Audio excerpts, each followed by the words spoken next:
So this is Neil. Yes. I'm just going to ask you, what is your advice to anybody starting out with ET contact?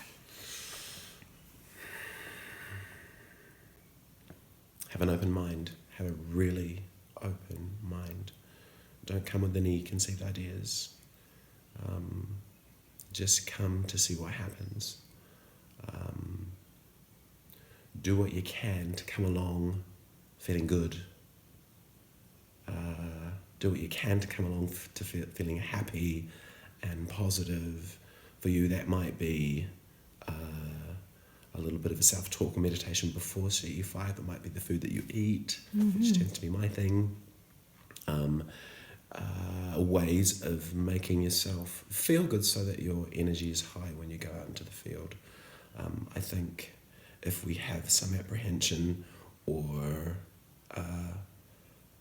some fear, it will limit your ability to experience.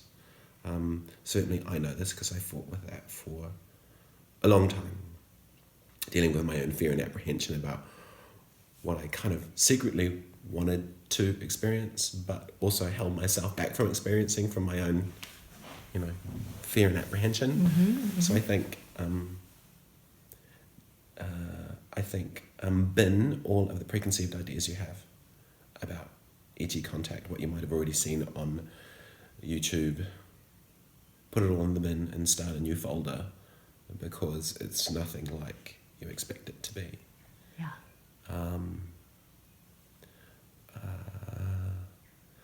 Go along with people who have done it before for your first couple of times, I think, so that they can teach you. There are definitive protocols that need to be used that give you best result. Dress properly. Dress for the weather, because you're not active, you're sitting down a lot, and it's easy to get cold and wet. Those would be my main points. Those are wonderful points. That's great. Yeah. That's an interesting one about food. Is there anything out there to elaborate there? Yes. Yes. I think food's quite important because we're energetic systems, and going CE5 needs to be a high. We need to have a high energetic system. Vegetarianism is better. I'm a meat eater, but when it comes to CE5, I just think it's much better. It's more high vibratory food. It's lighter, and you get more nutrition from it. The kind of things that we all talk about now in terms of organic food and, clean water and not too much caffeine and, keep away from the alcohol, at least until you're done, kind of thing, just to keep your energy high, to give you every possible chance of, having a great time when you're in the field. Right. And I think we have to spend quite a bit of time preparing ourselves for that, because it's a very small amount. It's only usually 3-4 hours. It's quite concentrated. It goes very quickly. So I think there has to be we have to prepare ourselves for that as much as we can. And I think food's a great way to do that. Wow. Yeah, that's a great piece of advice. Yeah, totally.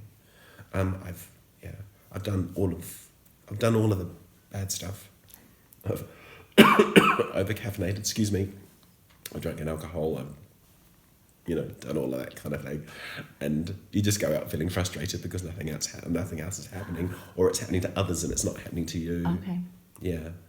The interesting thing about CE5 is that if your vibration or if your energy tends to be lower, or the people that the ones that have lower energy going into the field tend to be the ones that fall asleep, or and then miss stuff,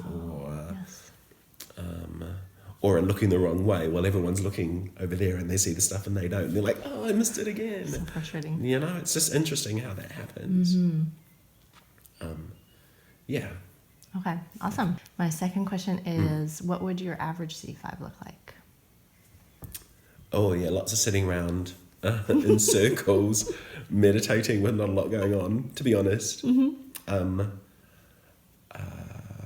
it's CE5 is long stretches of time meditating with spontaneous pieces of great stuff, Yeah. is what I would say. Mm-hmm. It's not very often when you get a really prolific night or a really demonstrative night. Luckily, we've had some stuff this week. But there can be a lot of sitting around doing nothing, you know. But that's even fun, actually, because you're often in a group of people who are great. All CE5 people tend to, you know, be really great people and easy to connect with.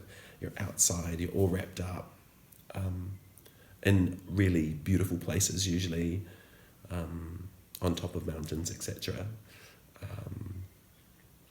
Yeah, so it's still enjoyable even when nothing's happening.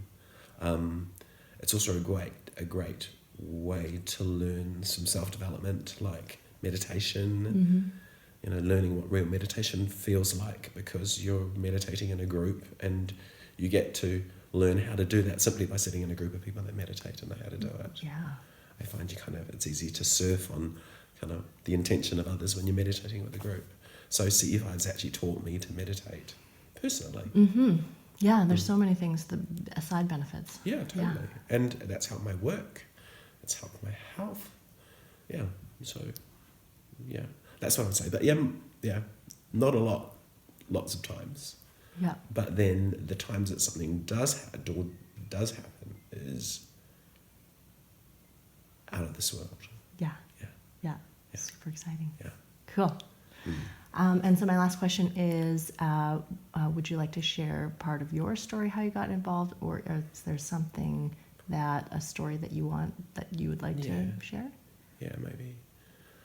So I was really lucky in that my introduction to CE5, after spending time getting to know the Auckland, New Zealand crew socially, by going along to kind of meet people at bars and kind of chat, I was invited to an experienced CE5 event in Taupo in New Zealand 2 years ago.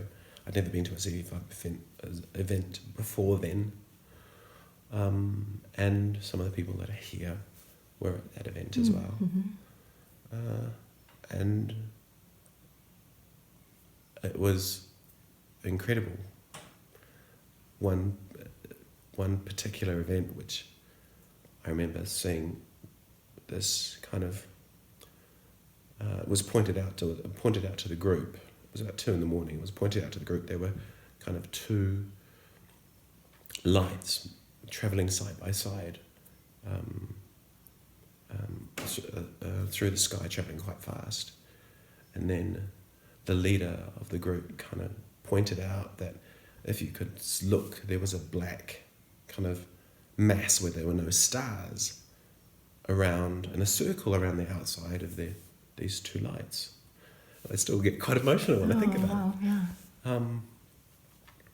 These 2 lights descended down towards where we were sitting, and I could see there was the black mass kind of grew. I couldn't actually see anything but this black, where there were no circle, where there were no stars, got bigger and bigger, and these 2 lights came closer and closer. And then you could see this like fog moving across the front of the leading edge of this object. And I'd never seen anything like that in my life. And it just came with a feeling that I've never felt. Oh, really? Yeah. It wasn't just seeing it, it actually came with a feeling. Wow. And I was blown away. And it was a feeling of love. So yeah, I'm still quite emotional about that. I can't actually talk about it with most people without crying. So that's amazing. It must have been so powerful. Was. And then the next moment, it just was gone. Gone. And the stars were there, and the stars came out. Yeah. Wow. Intense. So, intense. And very compelling. Yeah, that's compelling. And then after that, I spent many CE5 on my own, looking at the stars, and still having a great time Yeah. and not seeing a lot. Mm-hmm. And then other times having, experiences that were equal to that, and sometimes even a little bit more demonstrative than that. But that was the key experience for me. Yeah, absolutely. Wow. Yeah, Awesome. yeah. So I have noticed that what I love is that feeling that kind of comes with them, with something that's quite, there is a feeling that, comes with this stuff, Mm-hmm. which is great. Mm-hmm. Which is great. Yeah. Yeah. Yeah. One of the best things for sure. Yeah. Oh, awesome. Thank you so much for sharing that, Neil. You're welcome. That is beautiful. You're most welcome. Oh, thank you. So I guess that's it. That's it. Okay. Okay. Well, Thanks. I appreciate it. Okay, thanks. Bye.